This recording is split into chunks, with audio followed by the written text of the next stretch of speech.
This is what we don't want. Undesired. This is the result of undesired cross-pollination. Good morning. Let's talk about the best practices in planting corn for optimum pollination.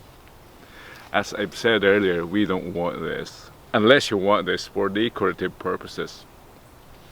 But this is how they do it.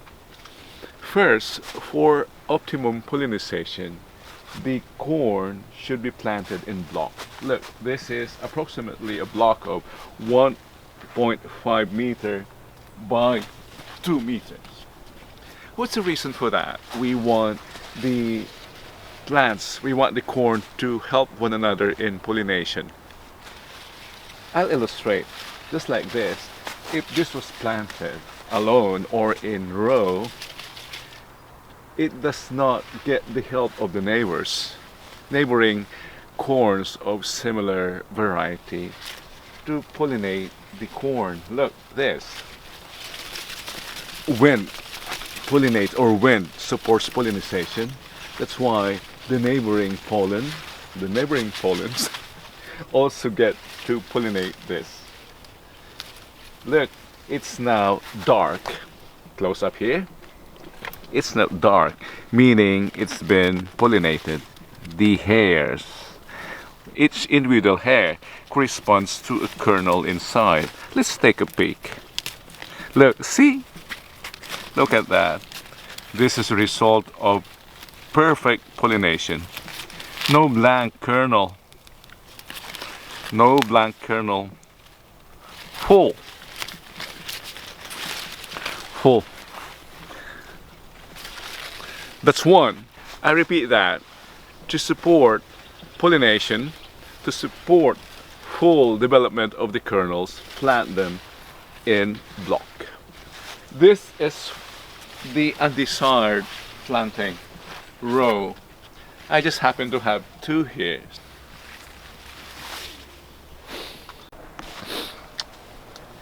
Let's go back to this illustration. This is the result of cross-pollination between various varieties. Look, there's white corn here, sweet corn, yellow sweet corn, and the dark morado, or the corn is used by the Peruvians in making chicha. I had them all planted here in the neighborhood. So this is the result. Do we like this? Yes, if we want to produce ornamental corn, but we don't like this if we want to produce what I just illustrated, yellow sweet corn. I think this is already ready. Yeah, almost. Now, next second, I'd like to illustrate how to protect the successful pollination. Once this is ready, once this is pollinated, birds will come and have their share or get their share. So we want to protect our labor, our crop. So this is what I've been doing. Cover, once it's pollinated, once it turns brown like this, I cover it. I protect it with old socks. Just a tip. I saw a neighbor using paper cups, but they will be flown away. This is better. This is snug, and it stays there.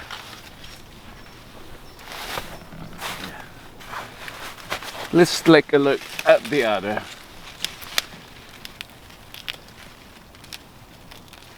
I think these are even ready for harvest. Yeah, but just to illustrate how to protect them. This is the this is how I've been doing it, and it works. Another. Where's my black socks? I need to remove my sweater. It's getting warm. So I've got a collection of old socks here, which I've been using for years for this purpose, and they have always worked. Let's continue the task. My cameraman told me that the old corn was showing and it interfered with the view.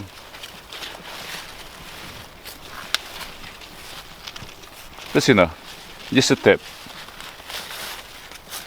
Not the entire corn. For this one as well.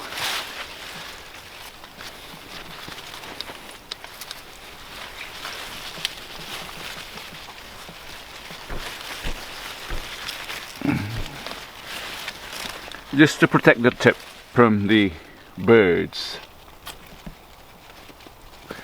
We don't have to cover the entire corn. Just a tip.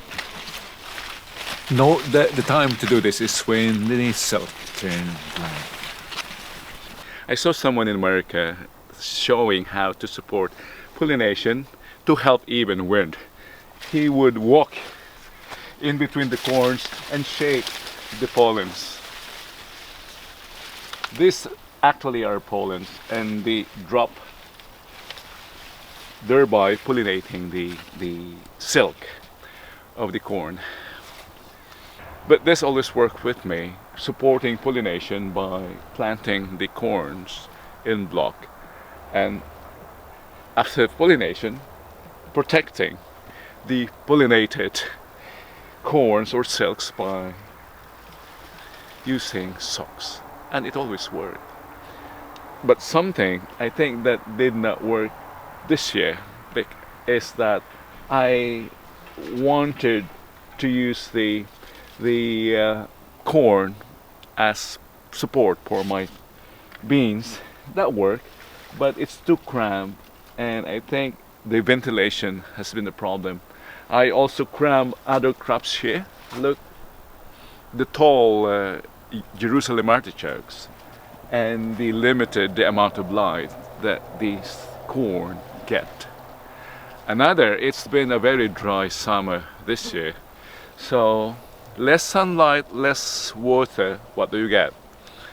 Less support for the corn, and they did not bear much fruit. One corn per plant, that's not bad, but here inside here there's not much fruit because it's too crowded and there's no sunshine, less water and sunshine.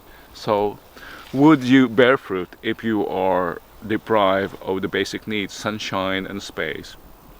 No. But I'm happy with the fruits there at the side, which are more exposed to the sun. Here, nothing.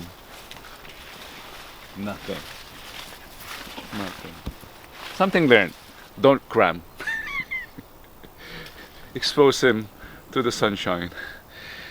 This is another variety. This is white corn. I'm still hopeful that it gets a chance to bear flowers and eventually fruits. It's got more sunshine and more water. That's the update today from the garden. Romulo here. Thank you for joining me. See you again on my next videos.